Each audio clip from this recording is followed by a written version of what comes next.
Tesla full self-driving impressions after 3 weeks. Tesla full self-driving is amongst the most robust and refined semi-autonomous driver assistance systems on the market today. After 3 weeks of ownership, I've driven around half of my miles using it, and my impressions put me right in the middle of it being very impressive and needing some work. Of course, if it were perfect, it would be driving us all around all the time while we sleep, scroll our phones, or watch movies in the cockpit. It does a lot of things very well, and it has managed to impress everyone I've put in the passenger's seat. However, there are some things that are obvious pain points, situations that need improvement, and areas where I believe it has a long way to go. Regardless, these are things I have noticed, and they may differ from your opinions based on your location or traffic situations. I'll try to keep it pretty even, and just highlight the things that are truly noticeable with full self-driving. I won't be too critical of the things that it is bad at, and I won't try to give it too much of a pat on the back. I will be fair and tell you all what I truly enjoy, as well as what frustrates me about it. Disclaimer: these full self-driving examples were in use with v13.2.9, where Tesla full self-driving is great highway driving. I have yet to have a critical intervention of any kind on the highway. I have driven on easy highways like RT30 in Pennsylvania, and I have driven on congested 4-lane parking lots like I-695 near Baltimore, Maryland. Tesla FSD does a tremendous job on all of it. I usually use the hurry setting of FSD with an offset of between 25 and 40%, depending on what I'm doing and where I'm going. Sometimes I want to push it a bit, and at other times I'm okay with taking my time and enjoying the drive. I find the driving style of hurry is more similar to the traffic around me than the standard, which tends to drive like an 80-year-old on their way to bingo. It does a great job of being considerate,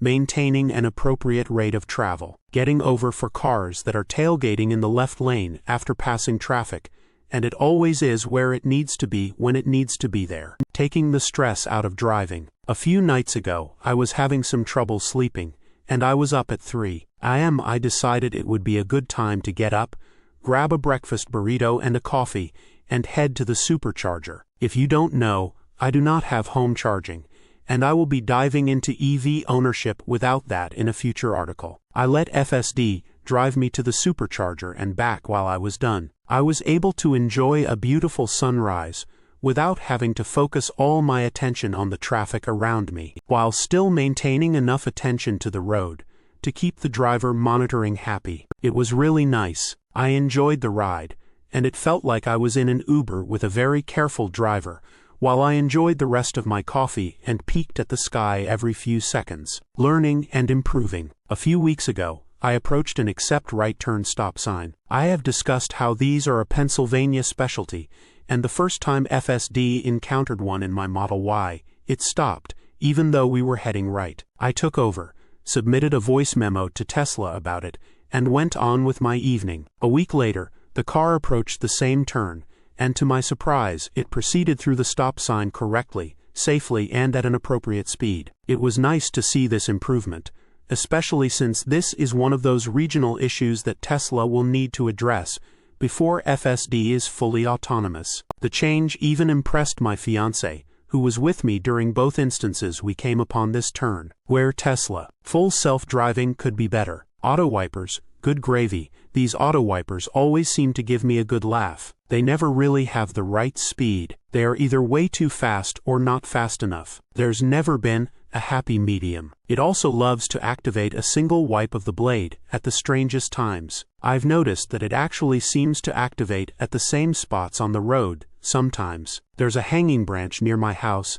and every time we go under it and FSD is activated, the wipers wipe once. It would be nice to set your own intervals for the wipers, but I am okay with the current presets. I do hope the auto wipers improve, because it could be one of the best features the car has if it's more accurate. It struggles with signs that require reading. The accept right turn sign is one example, but another is a stop here on red sign that is recessed from an intersection at a stoplight if it's a tighter turn. Recently, I had to slam on the brakes as it was headed straight through one of these signs. It can recognize stop signs and yield signs, but signs with instructions for an intersection appear to present a greater challenge for FSD. Sometimes it just does things I don't like. There is a 4-lane light near my house. The 2 right lanes go straight, but the lane furthest right is for turning into businesses past the intersection. Some people tend to go in that far right lane, even if they have no intention of turning right into the businesses,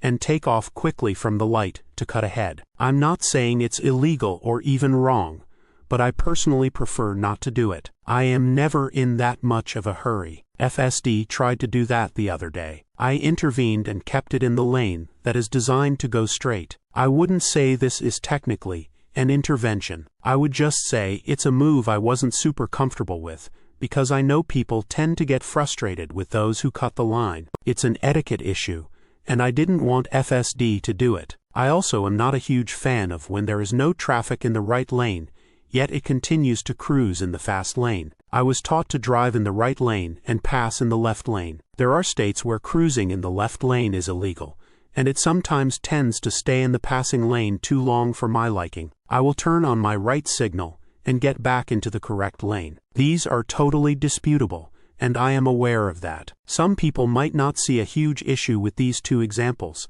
and I can understand that. My courtesy on the road differs from others, and that's okay. All in all, I'm pretty happy with FSD, and I will be continuing my subscription after the 3-month trial ends. In the coming days, I'll be picking up a camera for FSD videos, and I'll be able to embed examples of what I mean, as well as share full-length videos of my drive. Source: reposted and summarized from Joey Klender at teslarati.